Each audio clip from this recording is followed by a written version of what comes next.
Praise the Lord. கர்த்தருக்கு ஸ்தோத்திரம். நீதிமொழிகள் 10வது அதிகாரம் 6வது வசனம், நீதிமானுடைய சிரசின் மேல் ஆசீர்வாதங்கள் தங்கும். ஆமென், ஹல்லேலூயா.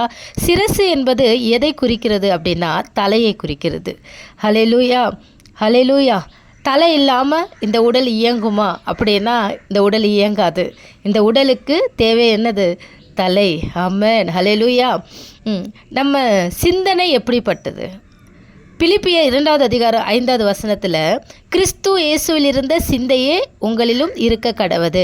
அப்போது இந்த உடலுக்கு தலை இயேசு கிறிஸ்துவனுடைய சிந்தை இருக்கும் பொழுது, ஆமென், நீதிமானுடைய சிரசின் மேல் ஆசீர்வாதங்கள் தங்கும். ஆமென், ஹல்லேலூயா. அப்போது உடல் ரீதியாக நம்ம பார்க்குறோம், சிந்திக்கிற பகுதி எது அப்படின்னா மூளை. ஆனால் வேதாகமத்தில் நம்ம வாசித்தோம் அப்படின்னா இருதயம், நம்மளுடைய உள் மனம்.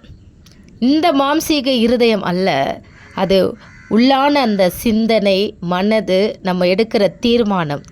இதுதான் ஆசீர்வாதம் அப்படிங்கிற இந்த வசனத்தில் சொல்லப்படுற வார்த்தைகள். ஆமென், ஹல்லேலூயா.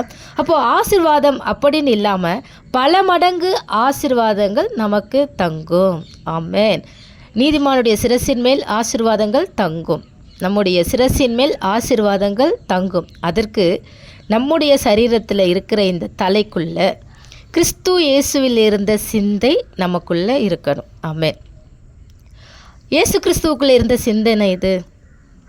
இந்த உலக பிரகாரமான சிந்தனை ஒரு நாளும் அவர் சிந்தித்தது கிடையாது. அவருடைய எண்ணம், விருப்பம் எல்லாமே பிதாவாகிய தேவன் அவர் என்ன போதித்தாரோ அதையே பேசினார். அவர் என்ன சொன்னாரோ, அவருடைய சித்தம்தான் எனக்கு போஜனம்னு சொன்னார். அவர் என் பிதா என்னை தனியே இருக்க விட்டதே இல்லை, நானும் என் பிதாவும் ஒன்றாக இருக்கிறோம் அப்படின்னு எப்போவுமே பிதாவாகிய தேவனோடவே அவர் நடந்தார். ஆமென், ஹல்லேலூயா. அப்படிப்பட்ட சிந்தனை நமக்குள் இருக்கணும். இருக்கும் பொழுது நீதிமானுடைய சிரசின் மேல் ஆசீர்வாதங்கள் தங்கும். எபேசியர் 1:3 நம்ம வாசிப்போம் அப்படின்னா, நம்முடைய கர்த்தராகிய இயேசு கிறிஸ்துவின் பிதாவாகிய தேவனுக்கு ஸ்தோத்திரம், அவர் கிறிஸ்துவுக்குள் உன்னதங்களில் ஆவிக்குரிய சகல ஆசீர்வாதத்தினாலும் நம்மை ஆசீர்வதித்திருக்கிறார். நம்ம எல்லாம் ஆசீர்வதிக்கப்பட்ட சந்ததி, ஆசீர்வாதத்தை சுதந்திரித்து கொள்ளுகிற சந்ததி. ஆல்ரெடி நம்மளை என்ன பண்ணிட்டார்? அவர் எல்லா விதமான ஆவிக்குரிய ஆசீர்வாதத்தினாலும் நம்மை அவர் ஆசீர்வதித்திருக்கிறார். ஆமென். சரீர பிரகாரமான ஆசீர்வாதத்தை தான் ஜனங்க பார்க்குறாங்க. நல்ல பணம் இருக்கா, நல்ல உடல் நலம் இருக்கா, வசதி இருக்கா அப்படின்னு. ஆனால் அவங்களுக்கெல்லாம் ஆவிக்குரிய ஆசீர்வாதம் தேவையில்லை. ஆனால் கிறிஸ்தவர்களாகிய நம்ம, கிறிஸ்துவ சிந்தை உள்ள நமக்கு ஆவிக்குரிய ஆசீர்வாதமே மேலானது. ஆமென். இதுதான் நீதிமானுடைய சிரசின் மேல் தங்கும். ஆமென். பிதாவை அப்பான்னு அழைக்கிறது எவ்வளோ பெரிய ஆசீர்வாதம். பாவ மன்னிப்பினுடைய நிச்சயம், அது எவ்வளோ பெரிய ஆசீர்வாதம். பரிசுத்த ஆவியானுடைய ஆறுதல் எவ்வளோ பெரிய ஆசீர்வாதம். வழி நடத்துதல், அவருடைய வல்லமை, அவருடைய அபிஷேகம் நம்மளுடைய ஒவ்வொரு நாளும் புது சிருஷ்டியாய் மாற்றுகிறது.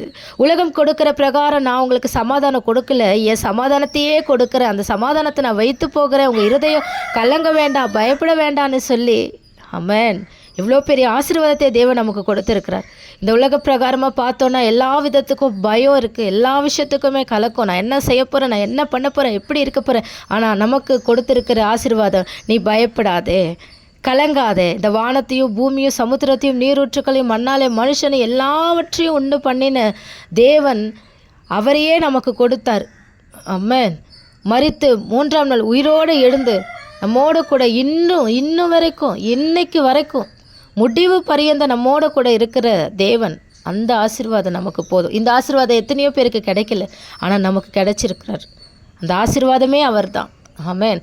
அப்பா, நீங்கள் எனக்கு போதும், என் வாழ்க்கையில் நீங்கள் போதும், என் குடும்பத்தில் நீங்கள் போதும், என்னோடய நினைவுகளில், எண்ணங்களில், ஏக்கங்களில் நீங்கள் போதும் ஆண்டவரே அப்படின்னு இந்த நாளை நாம் தொடங்குவோம்.